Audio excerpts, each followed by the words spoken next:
আমরা অনেকেই ভাবি একজন বিজনেসম্যান হব, কিন্তু ভয় পাই যদি লস হয়। বিজনেসে প্রচুর নাকি খাটুনি, প্রচুর চাপ, এইসব ভেবেই আমরা অনেকে পিছিয়ে আসি। আমরা সহজ ভাষায় আমরা চাকরি করতে বেশি ভালোবাসি, কিন্তু মালিক হতে কেউ পছন্দ করি না। কিন্তু একবার ভেবে দেখেছেন যে আপনি কী চান, কারো চাকর হয়ে থাকতে নাকি নিজের মালিকানা হতে? কিন্তু জানেন কি বিজনেসের মেন কথাটা কি, মেন বিষয়বস্তুটা কি? বিজনেসের মেন বিষয়বস্তু হচ্ছে সেলস। সেলস হচ্ছে বিজনেসের মেরুদণ্ড। আমরা ছোট কোনো শিশুকে যখন মায়ের কোলে বসিয়ে দুধ খাওয়াতে দেখি, একটু ভালো করে ফলো করবেন, আপনি আমি সবাই কতই না কেঁদেছি, খেতে চাইনি, ফেলে দিয়েছি, মুখ বন্ধ করে নিয়েছি, কিন্তু মা কিন্তু থেমে থাকেনি। এটাই কিন্তু সেলসের নীতি। আপনাকে ধৈর্য হারালে হবে না, সামনের ব্যক্তিটাকে রাজি করানোটাই হচ্ছে আপনার সেলস। আপনি যে কোনো হতে পারেন, একটা বন্ধুকে কিছু নিতে চাইছে না, আপনার মতের সঙ্গে মিলছে না, তাকে আপনি মতের সঙ্গে মেলাচ্ছেন, এটাও একটা সেলস। সেলস আমাদের সর্বাঙ্গে জড়িয়ে, শুধু বুঝে নিতে হবে যে আপনি সেলসটাকে বুঝতে পারছেন কি না।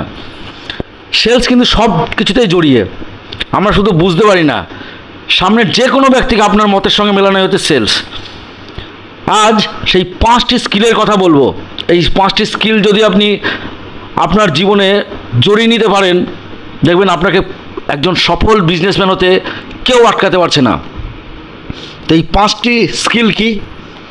প্রথম স্কিলটা কি বলবো? প্রথম স্কিল বলবো time management and priority. Time management and priority of work. প্রথম স্কিলটা কি বলবো? Time management and priority of work. Time management মানে নিশ্চয়ই বুঝতে পারছি আমরা সময়ের গুরুত্ব। দেখুন, যে কোনো কাজ করতে হলে আপনাকে সময়ের গুরুত্ব দিতে হবে। আপনি ধরুন স্কুলে যাচ্ছেন, কিন্তু স্কুলে যাওয়ার আগে রাস্তায় কারোর সঙ্গে গল্প করে সময় কাটাচ্ছেন, তার মানে আপনার স্কুলে লেট। আপনি টিউশন যাচ্ছেন, সেখানে গিয়ে রাস্তার সময় কারোর সঙ্গে গল্প করছেন বা ফোনে কথা বলছেন, টিউশন লেট। অফিস যাওয়ার পথে আপনি কারোর সঙ্গে দেখা হলেন বা কোনো অ্যাক্সিডেন্টালি হলো বা কোনো কিছু কাজ মনে পড়ে গেল, আপনার সেখানে গেলেন, অফিস লেট। বিজনেসের ক্ষেত্রেও সেই একই স্ট্র্যাটেজি। টাইম ম্যানেজমেন্ট এর গুরুত্ব কিন্তু আপনাকে বুঝতে হবে। সময় কিন্তু অপচয় করলে হবে না, আপনাকে সময়ের সঠিক ব্যবহার করতে হবে আপনাকে। আমাদের হাতে 24টা ঘন্টা সময়, সেই 24টা ঘন্টাকে ইউটিলাইজ করা জানতে হবে আমাদের। ধরুন আপনি একটা কোনো কোম্পানি বা বিজনেস খুলে বসে আছেন, আপনার কোনো একটা বন্ধু এসেছে, আপনি চুটিয়ে তার সঙ্গে গল্প করছেন, চা খাচ্ছেন, আড্ডা দিচ্ছেন। ঠিক অন্য প্রান্তে কয়েকজন বসে আছে কিন্তু আপনার জন্য অপেক্ষা করে, যে আপনি কখন এসে তাদের সঙ্গে ড্রিলিংটা করবেন বা প্ল্যানটা করবেন। ওই যে সামনের যে ব্যক্তিগুলো বসে আছে আপনার জন্য, আপনি তাদের পিছনে সময় না দিয়ে আপনি আপনার বন্ধুর সঙ্গে সময় অপচয় করছেন। এইটা করবেন না বিজনেসে। আপনার যখন বিজনেস প্ল্যানিং বন্ধ হয়ে যাবে, আপনার ফ্রি টাইম থাকবেন, তখন আপনি বন্ধুর সঙ্গে টাইম স্পেন্ড করুন, কিন্তু বিজনেস আওয়ার্সে চেষ্টা করুন ম্যানেজমেন্টের কাছে গুরুত্বপূর্ণ থাকা নিজের কাছে। আপনি যে কাজটা করছেন এমন নয় যে আপনি 100% কাজ করেন। আমরা প্রত্যেকেই 100% ডেডিকেশন দিয়ে আমরা কাজ করতে পারি একাই। আমাদের কাজের 80% আমাদের স্টাফেরা করে দেয়। যখনই আপনি কোনো কোম্পানি খুলুন বা বিজনেস করুন, দোকান করুন, যদি দু একটা স্টাফ থাকে আপনি দেখবেন সেই দোকানের কাজ কিন্তু 80% তারাই করে দিচ্ছে, বাকি থাকে 20%। 20% মানে জানবেন আপনি কাজটা হয়ে গেছে, আপনার 100% হয়ে গেছে আপনার। তো সেই টাইম ম্যানেজমেন্টের গুরুত্বটা আপনাকে বুঝতে হবে। সময়ের কাজ সময় করতে হবে আপনাকে। এমন নয় যে আপনার সামনের জনকে বসিয়ে রেখে আপনি গল্প করছেন পাশে, তিনি থাকবেন না। কী দায় পড়েছে আপনার কাছে থাকার জন্য তার, এটাকে বুঝতে হবে আপনাকে। সেকেন্ড পয়েন্ট কী বলবো? লোকে কি বলবে। আমরা সাধারণ মানুষরা কী ভাবি, একটু পড়াশোনা শেখার পর ভাবি যে এই কাজটা করবো, আমি এতদূর পড়াশোনা করলাম, গ্র্যাজুয়েশন করলাম, মাস্টার ডিগ্রি করলাম, তারপর একটা বিজনেস করবো, চাকরি না করে কে কি বলবে, কোয়ালিফিকেশানে কী বা দাম থাকলো আমার। এটা সম্পূর্ণ নেগেটিভ থিঙ্কিং এবং একটা ভুল ধারণা। আপনি জানবেন বিজনেসম্যান হতে গেলে কিন্তু কোনো অশিক্ষিত লোকের দ্বারা হয় না। যে লোকটার বিজনেস সম্পর্কে নলেজ নেই, যার কোয়ালিফিকেশান নেই, সে কিন্তু একজন বড় বিজনেসম্যান হতে পারে না।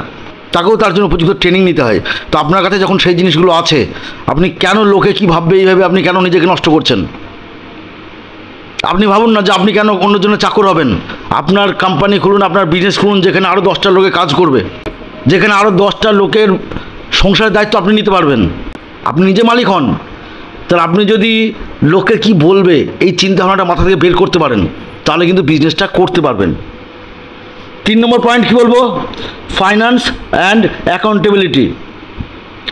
ফিনান্স অ্যান্ড অ্যাকাউন্টেবিলিটি এটা কিন্তু একটা বিজনেসের মেরুদণ্ড। আপনাকে বুঝতে হবে যে ফিনান্স জিনিসটা কি। ফিনান্স মানে হচ্ছে পয়সা, অর্থনৈতিক কাঠামো আপনার ব্যবসার। আপনি একটা ব্যবসা করবেন, আপনি ভাবছেন আপনি এত টাকা পাবেন কোথায়। আপনাকে বুঝতে হবে বর্তমান সময়ে দাঁড়িয়ে সবারই হাতে দেখবেন অ্যান্ড্রয়েড ফোন পাওয়া যায়, যার মূল্য মিনিমাম এখন 25-30 হাজার টাকা। তাহলে আপনি যদি একটা সামান্য শখের জন্য 25-30 হাজার টাকা খরচা করতে পারেন, শখের জন্য একটা বাইক কিনে 1 লাখ টাকা খরচা করতে পারেন, সেটা না করে আপনি সেই বিজনেসটা প্ল্যানটা করুন না।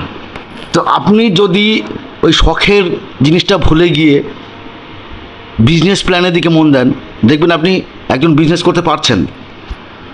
আপনাকে বুঝতে হবে যে আপনি যে 25,000 টাকার ফোনটা কিনবেন, কেন কিনবেন, কী দরকার আছে আপনার কেনার? 1 লাখ টাকা দিয়ে বাইকটা কিনবেন, কেন কিনবেন? আরও বড় কিছু করতে পারবেন। তো সেই ফিনান্স দিকটাকে আপনাকে দেখতে হবে। বিজনেস কিন্তু পয়সা ছাড়া হয় না। আপনাকে বুঝতে হবে যে কোনো ছোটো ব্যবসায় হোক বা বড় ব্যবসায় হোক, অর্থ আপনাকে যোগান রাখতেই হবে।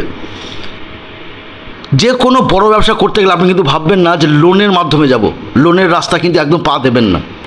আপনি ধরুন একটা ছোটো কাউন্টার করেছেন আজকে, ছোটো একটা বিজনেস, আপনি ভাবছেন আপনার কাছে কিছু অর্থ আছে আর কিছু লোন নিয়ে করবেন না, প্রথমে এই স্টেপটা নেবেন না। প্রথমেই ঝুঁকি নিতে যাবেন না। যখন আপনি তাকে তৈরি করছেন, সে এখনও পথ চলা শুরু করেনি, তার উপর ঋণের বোঝা চাপাবেন না। আপনি চেষ্টা করুন আপনার কাছে যেটুকু মূল্য আছে সেইটুকু দিয়ে স্টার্টিং করা। অর্থের যোগান তৈরি করুন, সময় নিন হাতে। অর্থের যোগানটা তৈরি হয়ে যাওয়ার পর বিজনেসটা শুরু করুন, এবং চেষ্টা করবেন যেন লোনের আওতা না আসা যায়। অ্যাকাউন্টেবিলিটি কী তাহলে? এই যে অ্যাকাউন্টেবিলিটি যেটা বললাম, অ্যাকাউন্টেবিলিটিটা কী? আপনি তো অর্থ জোগাড় করলেন, কিন্তু তার তো একটা অ্যাকাউন্টেন্টের দরকার একটা। আপনাকে তো বুঝতে হবে যে কোন খাতে কী খরচা হবে, সেটা তো বোঝার লোক দরকার আপনার। তো সেই জন্য আপনাকে কী করতে হবে, যে আপনি যে টাকাটা ইনভেস্ট করতে চাইছেন বা যে টাকাটা লোনের আওতা থেকে নিতে চাইছেন, বড় ব্রাঞ্চ করতে চাইবেন, তখন তো আপনাকে হিসেব করে চলতে হবে। আজকে বড় বড় বিজনেসম্যানকে ভাবুন, কল্যাণ জুয়েলার্সকে ভাবুন, ভারতবর্ষের বুকে যারা এখন টপ একজন স্বর্ণ ব্যবসায়ী। তিনি কিন্তু সোনার ব্যবসায়ী ছিলেন না, তিনি একজন কাপড়ের ব্যবসায়ী, কিন্তু বর্তমানে তিনি সোনাতে নাম কামিয়েছেন গোটা ভারতবর্ষে। এবং 1-8টা নয়, 100-র উপরে ওনার স্টল রয়েছে সারা ভারতবর্ষে, কাউন্টার রয়েছে। তাহলে আপনি কেন পারবেন না? আপনাকে বুঝতে হবে যে আপনি লোনের আওতায় যাবেন না যখন, তখন আপনি ইনভেস্ট করতে হবে। আপনাকে ব্যবসার টাকা থেকেই ব্যবসাকে রোলিং করুন। আপনি প্রথম 5-6 বছর কোনো টাকা নেবেন না ব্যবসা থেকে। 10 লাখ টাকা ইনভেস্ট করছেন বা 1 লাখ টাকাই করুন, আপনি চেষ্টা করুন 1 লাখ টাকা থেকে যখন বিজনেস লাভ হবে আপনার, সেই টাকাটাও বিজনেসেই ইনভেস্ট করুন, আরও গ্রো করুন বিজনেসটাকে। যদি এটা করতে পারেন, এই স্ট্র্যাটেজিটা নিতে পারেন, তাহলে আপনার একদম প্রকৃত বিজনেসম্যান হতে কেউ আটকাতে পারবে না। 4th কী বলবো? মার্কেটিং। মার্কেটিংটা হচ্ছে, দেখুন, বিজনেসে একটা বড় মেরুদণ্ড কিন্তু আমাদের, এটা বুঝতে হবে আপনাদের মার্কেটিং জিনিসটা কী। আমরা প্রথমেই ব্যবসা করতে গেলে আগে ভাবি যে আমার দোকানটা কিন্তু একদম শহরের মেরুদণ্ডের মধ্যে নিতে হবে, মানে যেটা শহরের হৃৎপিণ্ড যাকে বলা হয়, মেন পয়েন্ট, রাস্তার উপরে। এরকম দোকান খুঁজে বেড়াই আমরা, এরকম জায়গা খুঁজে বেড়াই, কিন্তু সবাই কি পায়? পায় না। তাহলে যারা পায় না তারা কি দোকান করবে না, না ব্যবসা করবে না? তো তারা কোথায় ব্যবসা করবে? দেখবেন গলির ভিতরে অনেকে ব্যবসা চলছে, একদম গলির ভিতরে, এত পপুলারিটি ব্যক্তি যাকে খুঁজে খুঁজে চলে যাচ্ছে। কেন? কারণ তার মার্কেটিংটা এত পপুলারিটি সে করেছে, তার ফলে তাকে গলিতে গিয়েও তাকে খুঁজে নিয়ে আপনার জিনিস নিয়ে চলে আসে তার কাছ থেকে। তো বিজনেসের যেটা মেন স্ট্র্যাটেজি, সেটা হচ্ছে আপনার মার্কেটিং। আপনাকে মার্কেটিংয়ের উপর যথেষ্ট গুরুত্ব দিতে হবে, আপনাকে অ্যাডভার্টাইজমেন্ট করতে হবে। আপনার দোকানের লোকটা কেন যাবে ওই গলির ভিতরে? কিসের জন্য যাবে? আপনার কিসের দোকান, আপনার কি আছে সেখানে, কি ফেসিলিটিস পাবে সেখানে গেলে, সেগুলো কাস্টমারকে জানাতে হবে আপনাকে। এর জন্য সময় দিতে হবে আপনাকে, টিম তৈরি করতে হবে আপনাকে মার্কেটিংয়ের জন্য, যারা গিয়ে ওই সেলসে প্রচার করবে, তারা যারা গিয়ে জানাবে যে আপনার দোকানটা কোথায় আছে, সেখানে গেলে কী ফেসিলিটিস পাবে, কি কি পাওয়া যায়, সব কিছু তারা কাস্টমারদের জানাবে। তবে তো কাস্টমাররা জানবে আপনার কাছে, নাহলে তো আপনাকে যাবেই না কোনো কাস্টমার। তো মার্কেটিংটা ভেরি ইম্পর্ট্যান্ট। জায়গা নয়, জায়গা যে কোনো জায়গায় হতে পারে আপনার, কিন্তু মার্কেটিং যদি ঠিকঠাকভাবে হয় আপনি কাস্টমার পেয়ে যাবেন। ফিফথ এবং লাস্ট পয়েন্ট বলবো সেলস এটাই কিন্তু বিজনেসের মেন পয়েন্ট, এবং এর কারণেই আপনার বিজনেসের পরিচিতি বাড়বে। যদি এতগুলো পয়েন্ট বললাম, যদি এই মেন পয়েন্ট ফিফথ সেলস যদি না হয় আপনার বিজনেসের, তাহলে বাকি 4টি পয়েন্ট কিন্তু মুখ থুবড়ে পড়ে যাবে, যার কোনো মূল্যই থাকবে না। সেলস হচ্ছে আপনার পরিচয়। সেলসটা কি? ওই যে বললাম, একটা কচি বাচ্চা যখন মায়ের কাছে দুধ খেতে চাইছে না, তাকে যখন জোর করে খাওয়াচ্ছে মা, মাথায় হাত বুলিয়ে চেপে ধরে খাচ্ছে সে। আপনি গার্লফ্রেন্ডকে প্রপোজ করছেন, তিনি মানছেন না, ভুল করেছেন মানছেন না, তাকে তো মানাচ্ছেন। একটা বন্ধুকে একটা জিনিস দেবেন, সে নিতে চাইছে না, কিন্তু তাকে বুঝিয়ে ম্যানেজ করে দিচ্ছেন। এই যে বুঝিয়ে ম্যানেজ করা, সামনের ব্যক্তিটাকে রাজি করানো আপনার মতের সঙ্গে, এগ্রি করাটাই হচ্ছে সেলস, যেটা আমরা বুঝতে পারি না। আমরা মনে করি সেলস মানে অন্য কিছু। সেলস আমাদের জীবনের প্রথম দিন থেকে শুরু হয়। আপনি একটা বন্ধু রেগে আছে আপনার উপরে, তাকে আপনি বুঝিয়ে সুঝিয়ে মানাচ্ছেন। এই যে এগ্রি করা আপনার সঙ্গে, আপনার মতের সঙ্গে মিলানো, এটাই কিন্তু সেলস। এইটাই যে ব্যক্তি সঠিকভাবে করতে পারবে এবং যে এই সহজ নীতিটাকে বুঝতে পারবে, তাকে প্রকৃত বিজনেসম্যান হতে পৃথিবীর কোনো শক্তি নেই আটকানোর। আপনি জানবেন, এই সেলস হচ্ছে সারা বিশ্বের একটা নীতিতে চলে। সে ইন্ডিয়ান নীতি বলুন আর বিশ্বের যে কোনো দেশের নীতি বলুন, সেলস এক স্ট্র্যাটেজিতেই চলে, এক নিয়মেই চলে। তো এই 5টি স্কিল যদি আপনার মধ্যে থাকে, তাহলে কিন্তু আপনি প্রকৃত বিজনেসম্যান হতে কখনোই আপনাকে কেউ আটকাতে পারবে না। তাই চিন্তা না করে, ঝুঁকি না নিয়ে চেষ্টা করুন এই 5টি স্কিল আপনার মধ্যে আছে কিনা খোঁজার।